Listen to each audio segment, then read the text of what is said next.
शेतकरी मित्रांनो, आपण पीक विमा भरत असतो. त्यानंतर आपलं जे काही नुकसान होतं आहे, त्या नुकसानीची या अगोदर आपल्याला तक्रार करता येत होती. मात्र आता तक्रार करण्याची गरजच राहिलेली नाही. आणि उंबरठा उत्पादनावर आधारित पीक पाहणी जो काही अहवाल येईल, त्यानुसार आपल्याला पीक विमा मिळत असतो. मात्र यामध्ये या सॅटेलाईटचा सुद्धा सहभाग आहे. आता या माध्यमातून हे सॅटेलाईट कसं काम करत असतं, याबद्दलची आपल्याला माहिती या व्हिडिओमधून घ्यायची. त्यामुळे तुम्ही जर आपल्या चॅनलवर नवीन असाल तर चॅनलला सबस्क्राईब करा, व्हिडिओला लाईक करा आणि जास्तीत जास्त शेतकऱ्यांना शेअर करा. तर हे बघा, पिकांच्या उत्पन्नाचा अचूक अंदाज घेण्याचं काम हे सॅटेलाईट करत असतं. यामध्ये ही एसटेक जी कंपनी आहे, या कंपनीचं हे टेक्निकल आहे आणि यांनी पिकांच्या छायाचित्रांचा घेऊन वास्तविक वेळ त्याची पाहणी करतं, पिकांचं संकलन करतं. ते क्रॉपिक उपक्रम वापरून विमा दाव्यासाठी सी उत्पन्न अंदाज मॉडेल केलेल्या अंदाजाचा एकत्रित वापर करण्यास प्रोत्साहन करतं. आता एसटेकची अंमलबजावणी झाली आहे 2025ला रब्बीपासून. इथं सगळे जे काही पिकं असतील त्या पिकाप्रमाणे हे आपल्या कोणत्या भागात कोणते पिकं आहेत ते इथं दिसणार आहे.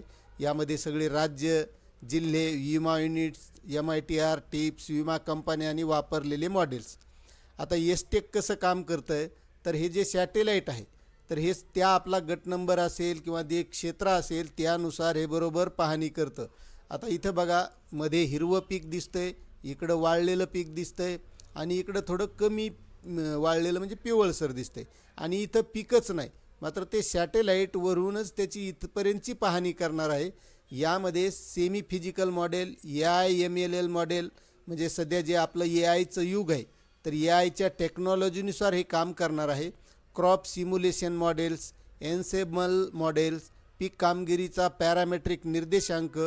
आता यामध्ये कार्यरत मॉडेलचे चित्रण एसटेक अशा प्रकारे काम करते बघा. सॅटेलाईट ड्राईव्ड क्रॉप मॅपिंग, वरून सॅटेलाईटनं मॅपिंग करतं त्या पिकांची आणि जमिनीवरले जे पिकं असतील त्यांची. Satellite based health indicates mapping risk affected crop lands आणि smartphone based field data collection and analysis, म्हणजे जो काय आपण मोबाईलद्वारे ई पीक पाहणी करतो तर ती सर्व ते संकलित करतं. त्यानंतर weather, soil, crop management data and indicates, आणि मग हे जे काही आपलं संयंत्र आहे तर हे त्या सॅटेलाईटची माहिती संकलित करतं. जी सगळी माहिती येते त्यामध्ये पिकांच्या स्थितीचे अनेक निर्देश वापरून पेरणीपासून कापणीपर्यंत पिकांचे सखोल निरीक्षण या माध्यमातून केलं जातं. इनपुट निर्देशांकांची निवड केली जाते. मॉडेलची अंमलबजावणी अंतर्गत कॅलिब्रेशन, प्रमाणीकरण, उत्पन्नाचा अंदाज, दाव्याची पूर्तता, म्हणजे सगळं या सॅटेलाईटच्या माध्यमातून. यापुढं आपलं जर शेती पिकांचं नुकसान झालेलं असेल तर याचीसुद्धा महत्त्वाची भूमिका असणार आहे. मग आपलं खरंच नुकसान झालं आहे का नाही हे सगळं पाहणी करणार. मात्र आता पुढं यामध्ये काय बदल होतात हे आपल्याला पाहावं लागेल. आता तुम्हाला याबद्दल काय वाटतंय नक्कीच कमेंट करा. चॅनलवर नवीन असाल तर सबस्क्राईब करा, व्हिडिओला लाईक करा आणि जास्तीत जास्त शेतकऱ्यांना शेअर करा. धन्यवाद.